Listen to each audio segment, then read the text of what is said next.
Bom dia, bem-vindo ao canal teológico Instituto da Palavra. Sou o pastor Anderson, formado em bacharel em teologia. Desde já, eu peço para cada um de vocês aí, dê um like, se inscreva no canal, compartilhe, mande aí perguntas, dê sugestões. Hoje nós vamos aqui iniciar a segunda parte do estudo de bibliologia.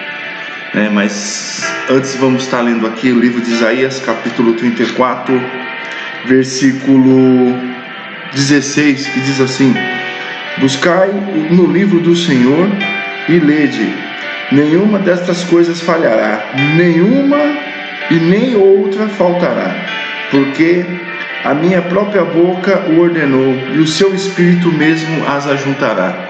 Aqui, no livro de Isaías, Deus já está falando sobre o autor que ia inspirar homens para escrever a palavra de Deus. Como eu costumo dizer, a palavra de Deus é um livro de difícil interpretação, e nós só vamos conseguir interpretá-lo lendo, aprendendo. Nós só iremos conseguir compreender a palavra de Deus quando nós estudamos ela.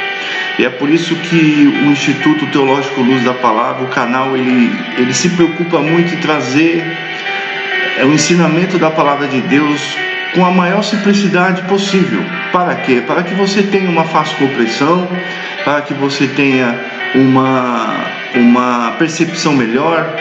E é por isso que nós vamos aqui tomar todo o cuidado possível para que nós possamos falar na linguagem de vocês.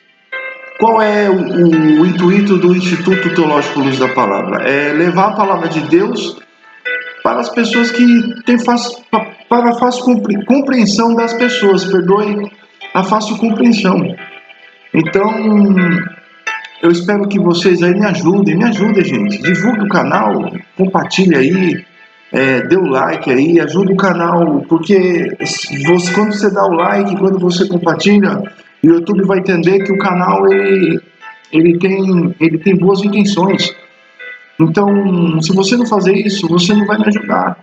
Entendeu? Você que é servo de Deus, servo do Senhor, você que já é teólogo, talvez tenha mais conhecimento que eu, porque nós não sabemos tudo na vida. Todo dia nós estamos aprendendo.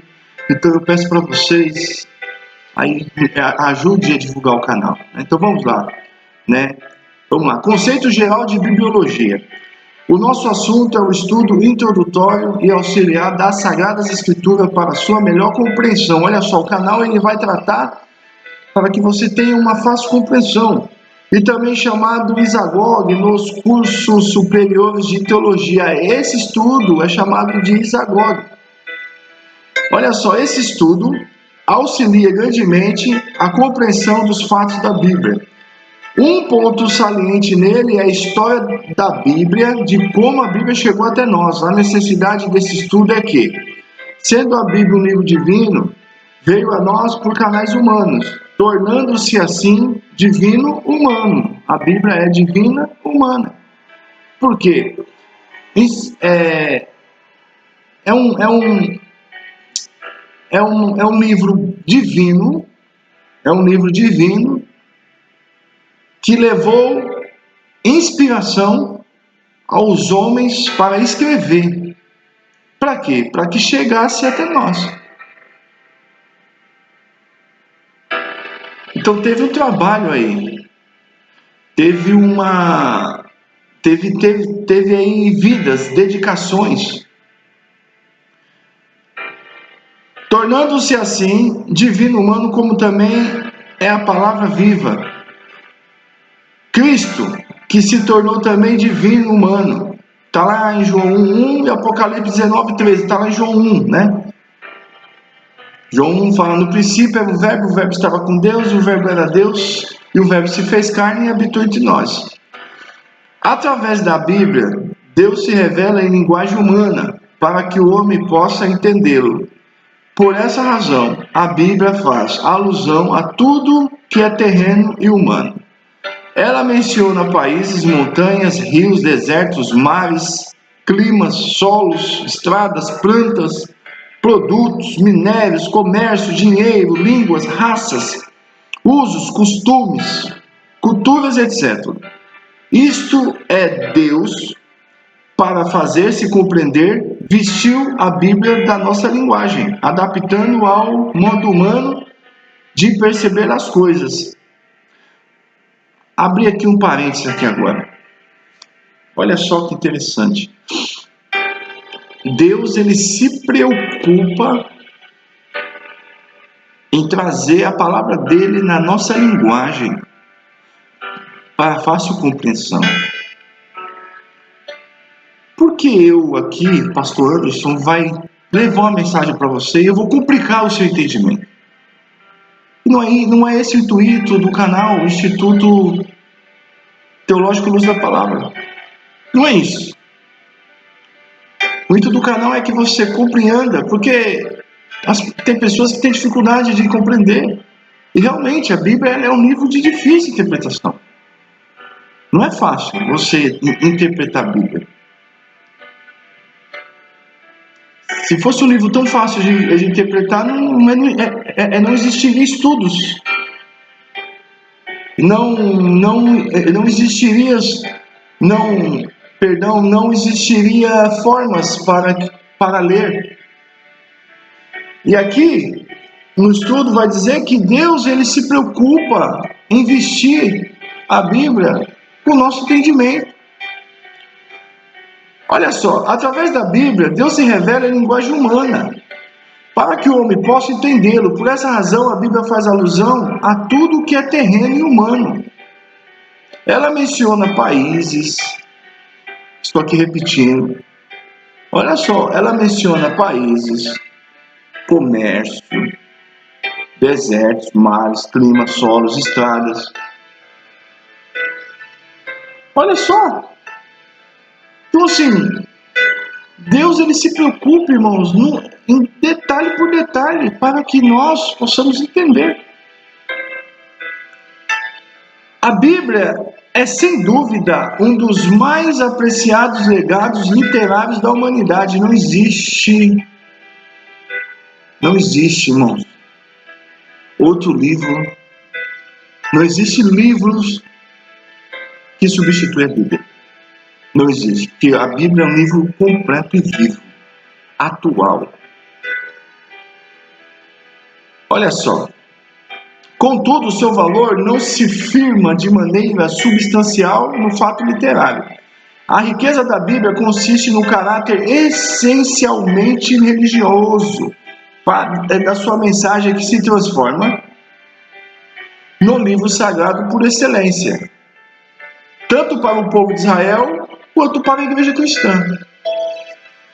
Então, assim, tanto para o povo de Israel quanto para a igreja cristã, a Bíblia, ela é importante.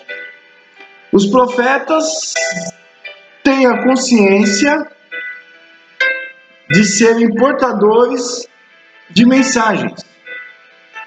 Nessa coleção de livros, a lei se apresenta como uma ordenação divina. Está lá no livro de Êxodo 20. Vamos lá, Êxodo 20. Vamos lá procurar. Êxodo capítulo 20. Vamos lá. Segundo livro do Pentateuco. Olha só. Então falou Deus todas essas palavras, dizendo: Eu sou o Senhor teu Deus, que te tirei da terra do Egito, da casa da servidão. Não terá outro Deus diante de mim, não farás de mim. Então aqui está falando da lei. Olha só. Não te curvarás a elas, nem as servirás, porque eu, Senhor teu Deus, sou zeloso, visita a maldade dos pais e nos filhos. Olha só. Está aqui também, ó. Salmo 119, vamos lá. Salmos capítulo 119, livro de Salmos. Livro poético. Salmo 119, vamos lá. Bem-aventurado o homem que trilha caminhos retos. Olha só. Homem que trilha caminhos retos. E andam na lei do Senhor. Bem-aventurados os homens que trilham caminhos retos e andam na lei do Senhor. Qual que é a lei do Senhor? É a palavra. Mas como eu vou saber que eu tenho que andar na lei do Senhor?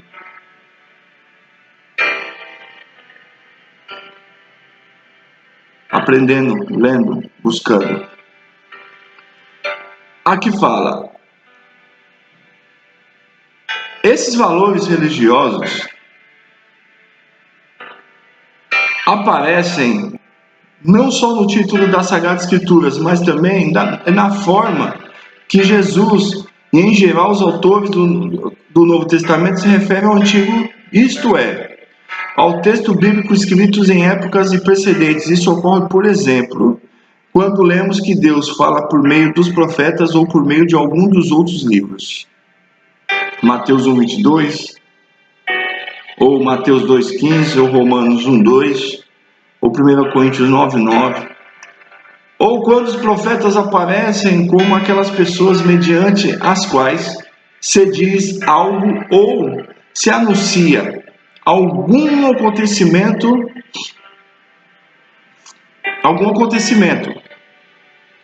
forma,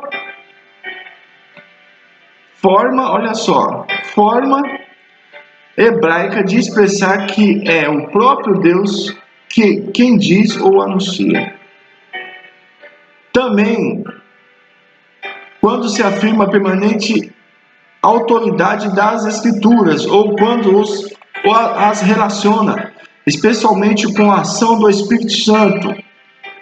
Formas magistrais de expressar a convicção comum a todos os cristãos em relação ao valor das Escrituras são encontrados em passagens como 2 Timóteo 3:15 ao 17, 2 Pedro 1:19 ao 21, 1:19 ao 21. A Igreja Cristã, desde as suas origens, tem descoberto na mensagem do Evangelho o mesmo valor da Palavra de Deus e a mesma autoridade do Antigo Testamento. As epístolas de nosso amado irmão Paulo, demais escrituras, gradativamente, a partir do século II depois de Cristo, foram sendo reconhecidos os 27 livros que formam o Novo Testamento. Então, assim, o Novo Testamento tem 27 livros. O Velho Testamento tem 39 livros.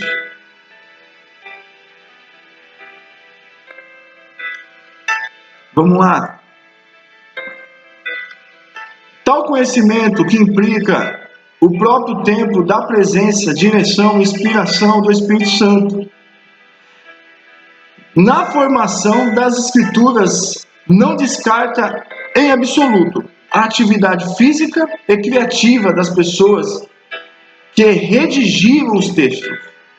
Elas mesmas se referem a essa atividade em diversas ocasiões. Eclesiastes 1:13, Lucas 1, versículo 1 ao 4, 1 Coríntios 15, versículo 1, 1 Coríntios do 1 ao 3, ao 11, perdão, 1 Coríntios 5, versículo 1 ao 3 e depois versículo 11. Gálatas 6, versículo 11. A presença de numerosos autores materiais é precisamente a causa da extraordinária riqueza de línguas, estilos, gêneros literários, conceitos culturais e reflexões teológicas que caracterizam a Bíblia. A expressão a palavra de Deus também, a palavra do Senhor, ou simplesmente a palavra, possui várias aplicações na Bíblia. Obviamente, refere-se em primeiro lugar a tudo quanto Deus tem falado diretamente. Quando Deus falou a Adão e Eva, está lá em Gênesis 2:16 ao 17, está lá em Gênesis 3:9 ao 19. O que ele disse era, de fato, a palavra de Deus. De modo semelhante, ele se dirigiu a Abraão, Gênesis 12. Todo mundo conhece essa história. A Isaac, Gênesis 26. A Jacó, Gênesis 28. A Moisés, Êxodo 3. Deus também falou a totalidade na nação de Israel, no Monte Sinai, ao proclamar os 10 mandamentos, onde nós lemos aqui Êxodo 20. As palavras que os israelitas ouviram eram palavra de Deus, irmãos. Então a Bíblia ela foi escrita por mãos humanas, mas é inspiração de Deus. É inspirada por Deus. É escrita por Deus. Além da fala direta, Deus ainda falou através dos profetas, quando eles se dirigiam ao povo de Deus. Assim introduziu as suas declarações, assim diz o Senhor. Ou veio a minha palavra do Senhor. Olha só, os profetas, quando eles iam falar com o povo de Deus, eles iam entregar o recado, eles falavam assim diz o Senhor. Ou, e veio a minha palavra do Senhor dizendo, presta atenção. Quando, portanto, os israelitas ouviram, olha só, os israelitas ouviram as palavras do profeta, ouviam na verdade a palavra de Deus. A mesma coisa pode ser dita a respeito dos que falaram o Novo Testamento, embora não introduzissem suas palavras como expressão. Assim diz o Senhor. Aí eles já não falavam. Assim diz o Senhor. O que falavam e proclamavam era verdadeiramente a palavra de Deus, o sermão de Paulo ao povo de Antioquia, da Síria. Por exemplo, criou tamanha comoção que no sábado seguinte ajuntou-se quase toda a cidade a ouvir a palavra de Deus. Está lá em Atos 13, versículo 44. O próprio Paulo assegurou aos Tessalonicenses que, havendo recebido de nós a palavra da pregação de Deus, a recebeste não como palavra de homens, mas segundo na verdade, como palavra de Deus. 1 Tessalonicenses 2,13, Atos dos Apóstolos 8, 25. Além disso, tudo quanto Jesus falava era a palavra de Deus. Pois ele, antes de tudo, é Deus. João 1, capítulo 1, do versículo 1 ao versículo 18. João 10, versículo 30. 1 João 5, versículo 20. Lucas, escritor do terceiro evangelho, declara explicitamente que quando as pessoas ouviam a Jesus, ouviam na verdade a palavra de Deus. Lucas 5, versículo 1. Note como, em contraste com os profetas do Antigo Testamento, Jesus introduzia seus ditos, eu vos digo.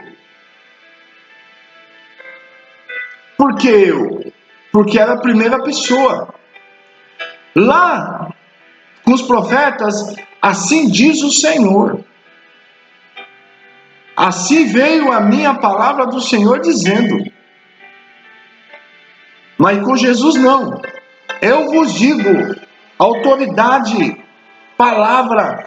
João 1, no princípio era o verbo era Deus, o verbo estava com Deus. O verbo se fez carne e habitou entre nós. Então ali já não era, ali já era palavra viva, falando com o povo. Já era palavra viva. Aqui já não tinha mais a necessidade de, assim diz o Senhor, porque era o próprio Senhor falando.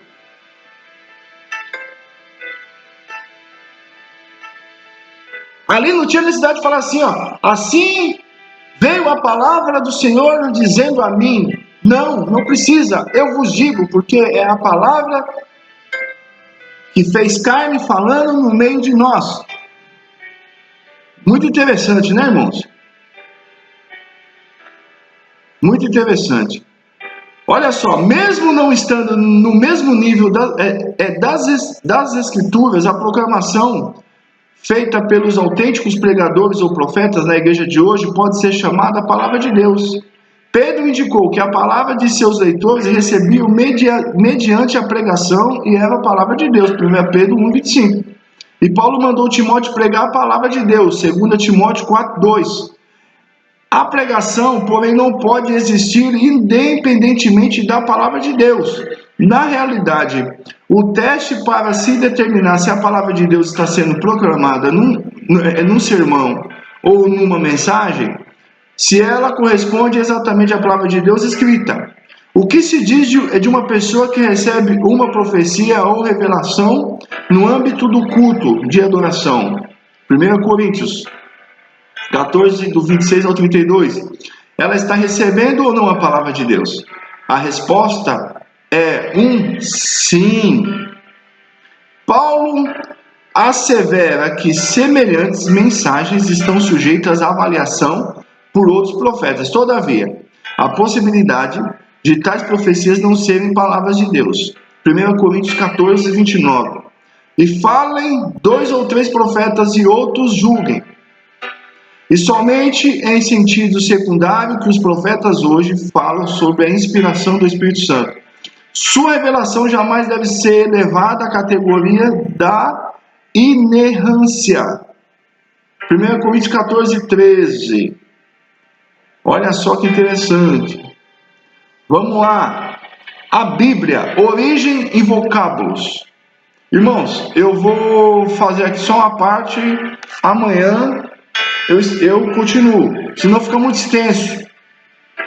Então, eu tenho que ir por partes, porque a bibliologia é muito extensa. Então, eu preciso ir por parte para que você tenha ali um tempinho para ler, ouvir, né? Que no caso aqui você vai ouvir, aí você vai parando, porque os versículos que eu falei você vai conferindo, confere. Se tiver alguma coisa aqui que eu escrevi errado, você manda mensagem aí e fala: pastor, esse livro, essa mensagem, esse capítulo, esse versículo não bate com o que o senhor está falando. Aí eu vou tirar e vou recapitular de novo, vou tentar acertar, entendeu? Buscar onde foi que eu errei. Porque, irmãos, eu sou ser humano. Muitas vezes aqui, nós que estudamos aí, estudantes, sabe disso, a gente está aqui estudando, lendo, escrevendo, de repente, a gente está lendo uma coisa aqui, de tanto está lendo, a gente acaba escrevendo outra. Tá bom? Então aqui, me ajudem. Vamos lá. A Bíblia, origem e vocábulos. Tem sido difícil determinar com exatidão onde e quando a escrita teve a sua origem. A escrita se originou quando o ser humano sentiu a necessidade de guardar seus feitos para que a posteridade os conhecesse. A escritura primitiva foi pictográfica, onde figuras representavam objetos. Logo a seguir aparece a ideografia, assim chamada pelo fato das figuras representarem ideias. No terceiro estágio aparece o fonograma, figuras representadas de sons dos povos antigos os dois demais se destacaram no desenvolvimento da escritura. Foram os babilônicos e os egípcios. Cada um desses teve a sua destacada e particular escrita. Os babilônicos criaram a escrita cuneiforme, assim denominada por consistir de pequenas cunhas, feitas especialmente em pedras, enquanto os egípcios usavam pequenas figuras para representar objetos e ideias. Os famosos é meio difícil falar, mas vou falar. Hieróglifos. A história nos relata que a decifração dessas escrituras exigiu muitos esforços e concentração. A escritura cuneiforme foi decifrada pelo oficial inglês Henry Hobson após 18 anos intensos. Quanto às escrituras hieroglífica, todos sabem que foi Champollion, o notável egiptólogo francês, o primeiro a desvendar-lhes os mistérios, né? Que são estudantes, arqueólogos, que procuraram ali decifrar as imagens que eram feitas ali pelos babilônicos e os egípcios. Para nós aqui finalizarmos a parte 1. O princípio, certa espécie de marca representava uma palavra inteira, ou a combinação de palavras desenvolvendo-se a arte de escrever. Passou a haver marcas que representavam partes de palavras ou sílabas. Era esse o gênero de escrita e uso na Babilônia no alvorecer do período histórico. Havia mais de 500 marcas diferentes, com umas 30 mil combinações. Geralmente essas marcas se faziam em tijolos ou placas de barro macio úmido, medindo de 2 a 50 centímetros de comprimento, 2/3 de largura e escritos de ambos os lados. Depois eram sacados ao sol ou cozidos no forno, por meio dessas inscrições cuneiformes em placas de barro, e que chegou até nós a vasta literatura dos primitivos babilônicos.